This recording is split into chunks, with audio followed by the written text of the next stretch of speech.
I want to give a shout out. Then I'm thinking, what is a shout out? I've heard that term. What does it mean, a shout out? Is that to recognize somebody? I don't know. What is it? I want to give a shout out to my family if you're on TV. I want to give a shout out to my friends or to my family or whatever, right? Shout out. We have Jesus shouting out to Lazarus, come on out. You know, when I think shouting and yelling, right? Now I was with the Kriegs yesterday morning for the men's breakfast, 7:30 every third Saturday in the morning. That's not a sales pitch at all, is it? Thursday mornings, third Thursday morning, 8 o'clock. But there's Jake Krieg sitting there, just finished boot camp for the Marine Corps. And I'm saying, you know, you got those drill sergeants, right, yelling at you for whatever. What are they yelling about anyway? Why are they yelling at you? I don't know. I've never been in boot camp before, but I'm sure some of you who have served in the service probably know. Well, the guy could be a jerk for one thing, or it could be something more.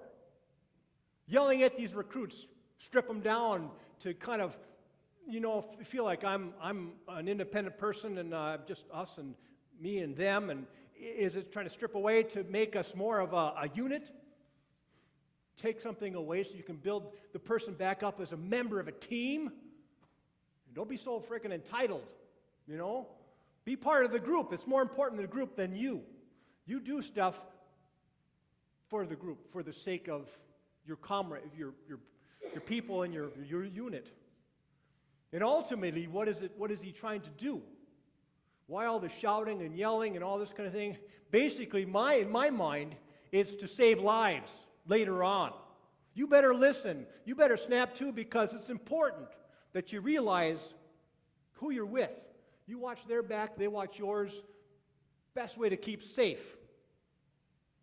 to save a life. Yeah, to save a life. All the yelling. You don't understand what it's all about, but there it is.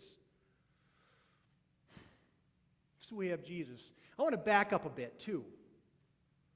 What was going on with Jesus' life before this? Now we remember the blind man. When he healed the blind man, took some mud, rubbed it in his eyes, said, go wash in the pool of Siloam.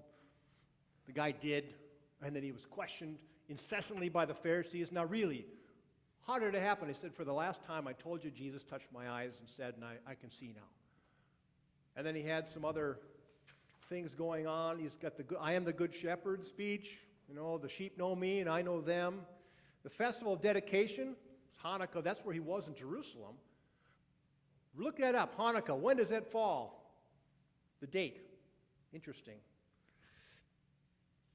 So the Jewish opposition was for him because Jesus said, I am God. Whoa. And so at that point, what do they do when they don't agree with you? Blasphemy. What do they do back then? Let's see. Take up a rock. You're going to throw rocks at you? Stone you to death, right? Jesus hightails it out of there. Then he's across the Jordan with his friends. And all of a sudden, as he's there, he gets the word that Lazarus is sick.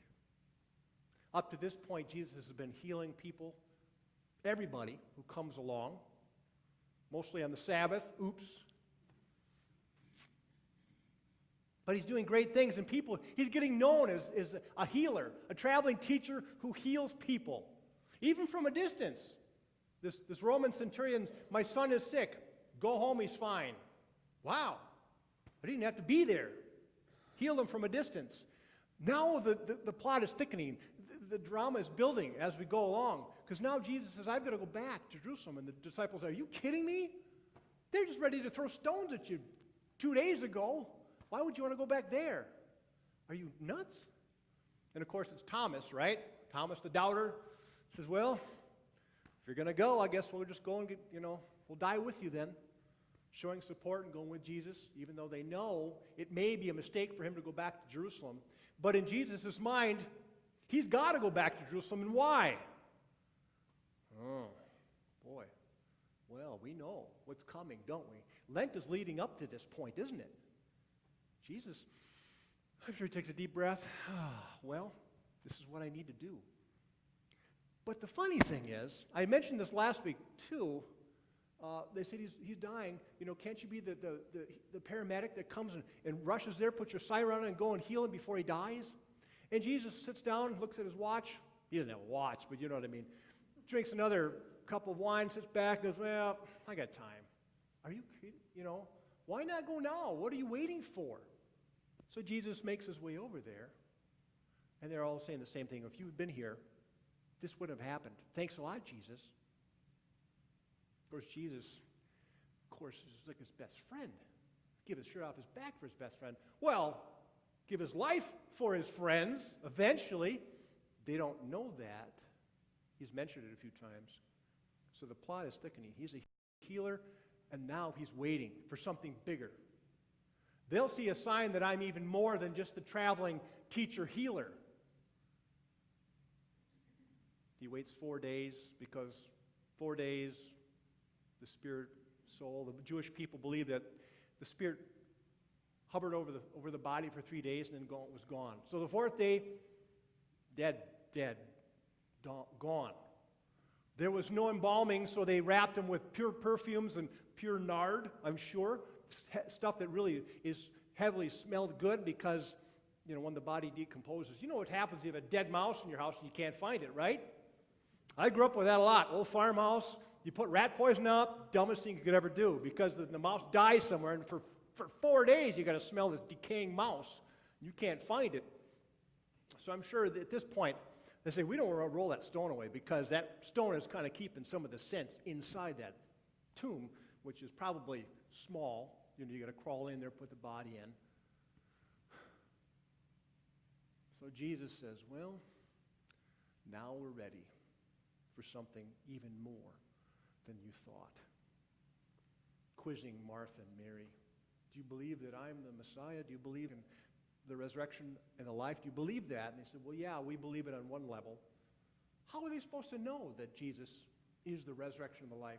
He hasn't shown them yet, but he will show them as time goes on. He waits. He says a prayer to God, proving to people that he is an instrument of God. He's the Son of God. God is the one doing this through Jesus. He prays aloud, and that doesn't happen very often in Scripture. But he does it for the sake of the people there, so they'll believe that he's more than just a healer teacher.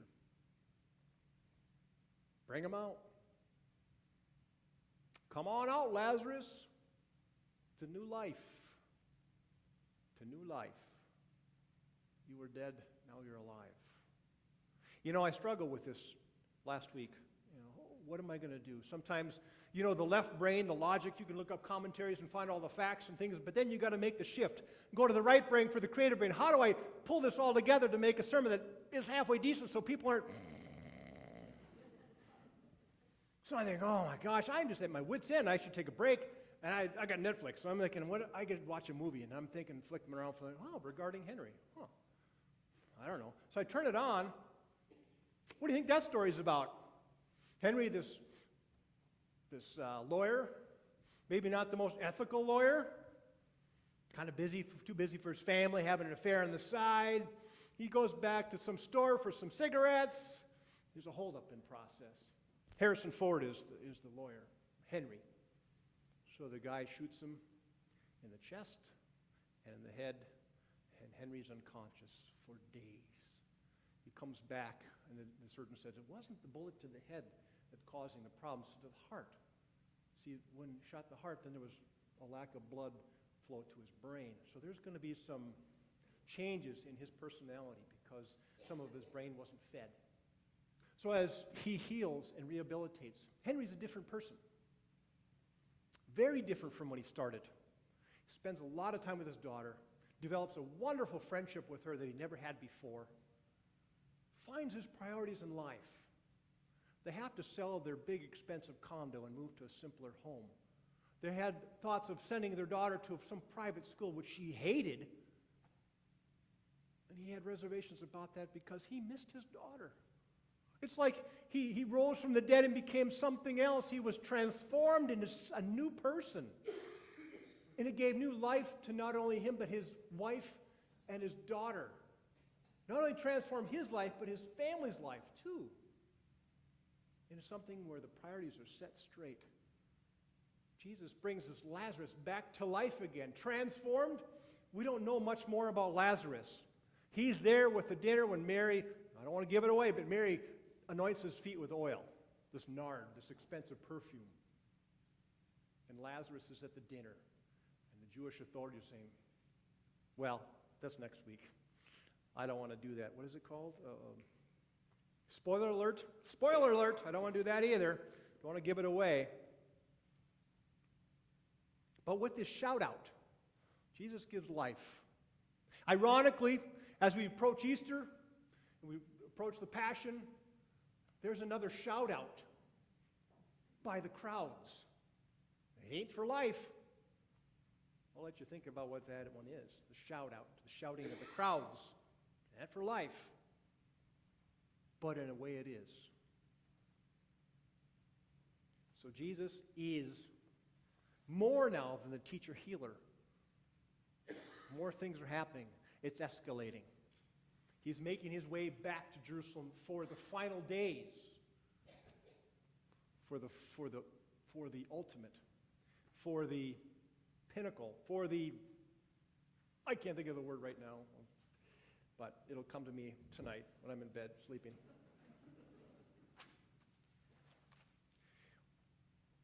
He shouts out, not only come out, he says to the crowd, unbind him and set him free. God, through Jesus, is bringing this man back to life, but that's not the end of the story, is it? If it were, Lazarus would stand there with bandages and kind of a mummy. Unbind him. What's symbolic about that? He asked the community around, help me out here. Take the things off of him. Set him free. And there's all kinds of things we can think about. Unbinding our own selves. We develop our own caves that we go into and we hide and we don't want to come out of because there's so much pain and anguish and things we don't want to face. And it kind of traps us in that we can't even move. He's saying, unbind him, free. And there's the community that can come in and say, okay, come on out. We accept you. You're back in the groove again. You're back with the crowd again. You're back in community life. In our world, we have Jesus shouting out at us. What about that plane in Malaysia? What about this stuff going to Milwaukee? What about this stuff? Shouting out, unbind them, set them free.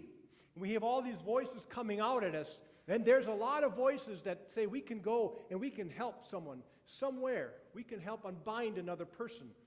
We can, as a community, act in faith to help someone else to unbind them as Jesus heals and asks for us to be the hands and feet of God to make this process move a little forward too. For our benefit. God can do whatever, but for our benefit, for our growth in faith, to come out and help with this. You've heard that, Jesus' hands and feet, God's hands and feet, and that's who we are as servants. Part of our spiritual discipline is service to others. God shouting out to us. There are needs. Unbind them. Set them free. And in the process, in a way you set yourself free. How can you, with your own heart bound, not be free when you set someone else free? Include them in your group. Include them in your circle of friends. There's power in that. Jesus shouting out to Lazarus. Jesus shouting out to the crowds to give new life as only we can in our limited way to give life to another person. However that looks, however we can do that. Shouting out. Jesus working through God. God can do miracles. God does miracles in our lives all the time. The shout out is for us. We're the people of God. We're the ones who receive the grace that God gives us. Now, with the shout out comes grace. With a shout out comes unconditional love. With a shout out comes acceptance and a challenge for all of us. Amen.